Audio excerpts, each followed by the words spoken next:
Распоредот во првата фудбалска лига за жени сакаше токму екипата на ЖФК Кочани во последното коло да го пречека новиот шампион спортски центар Истатов за свечен завршеток на фудбалската сезона.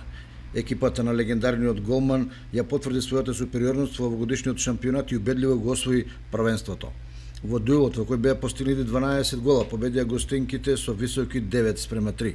Во победничката екипа незапирливата Јаковска постигна 4 гола, 3 Петреска, по 1 Велеска и Кокаловска.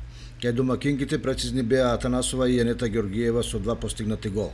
Со освојувањето на шампионската титула, спортски центар Истатов се истакна со право да ја представува нашата држава во квалификацијската групна фаза во Лигата на шампиони. Инаку оваа екипа годинава го освои Купот на Македонија, со што е најуспешна кога е во прашање женскиот фудбал во нашата држава.